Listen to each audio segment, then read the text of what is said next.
Assalamualaikum warahmatullahi wabarakatuh. Perkenalkan, saya Mufaroha dari kelas 7C, Program Studi Ekonomi Syariah Fakultas Keislaman. Di sini saya akan menjelaskan materi dari mata kuliah peramalan bisnis. Ada 9 poin. Yang pertama ada linear programming. Jadi, linear programming adalah suatu metode matematika yang digunakan untuk menentukan hasil optimal, seperti keuntungan maksimal atau biaya minimal, dalam suatu sistem yang digambarkan oleh sejumlah kendala linear. Selanjutnya yang kedua ada transportation method.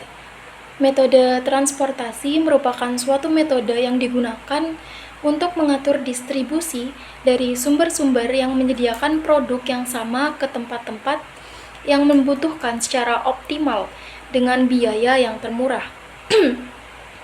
Selanjutnya ada Regression forecasting atau metode regresi, merupakan sebuah metode statistik yang melakukan prediksi menggunakan pengembangan hubungan matematis antara variabel, yaitu variabel dependent dengan variabel independent.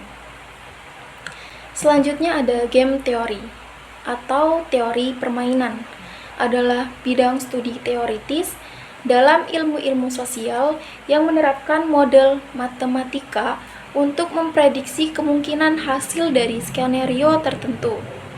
Ini digunakan oleh orang-orang dalam ilmu politik, bisnis, atau poker untuk memprediksi hasil potensial untuk skenario di bidangnya. Selanjutnya ada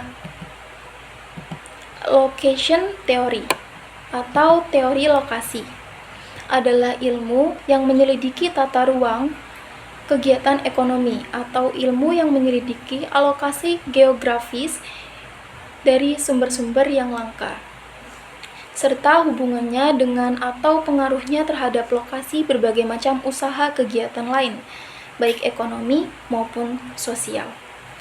Tujuannya adalah untuk mengidentifikasi faktor-faktor yang mempengaruhi lokasi kegiatan individu, alokasi bagian yang berbeda dari wilayah antara berbagai jenis produksi, membagi pasar spesial antara produsen dan distribusi fungsional kegiatan di suatu tempat. Yang selanjutnya ada Hungarian method atau metode Hungarian, merupakan suatu masalah-masalah yang berhubungan dengan alokasi optimal dari berbagai macam sumber daya yang produktif, terutama tenaga kerja atau personalia, yang mempunyai tingkat efisiensi berbeda-beda untuk pekerjaan yang berbeda-beda pula. Selanjutnya ada materi ketujuh, yaitu queuing theory atau teori antrian, adalah studi matematika yang menganalisis sistem antrian untuk memprediksi dan mengelola aliran barang, jasa, atau pelanggan dalam sebuah sistem. Selanjutnya materi ke-8, yaitu ada network analysis forecasting.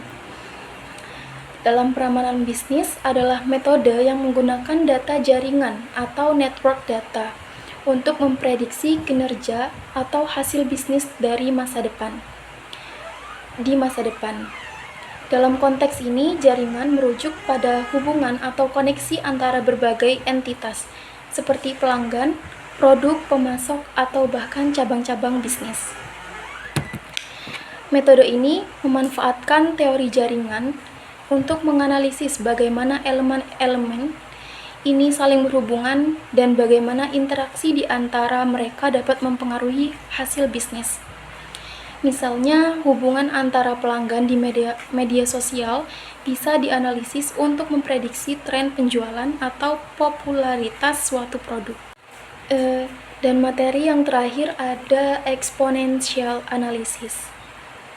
Dalam peramalan bisnis adalah metode peramalan yang menggunakan model eksponensial untuk memprediksi nilai masa depan berdasarkan data historis. Dalam konteks bisnis, metode ini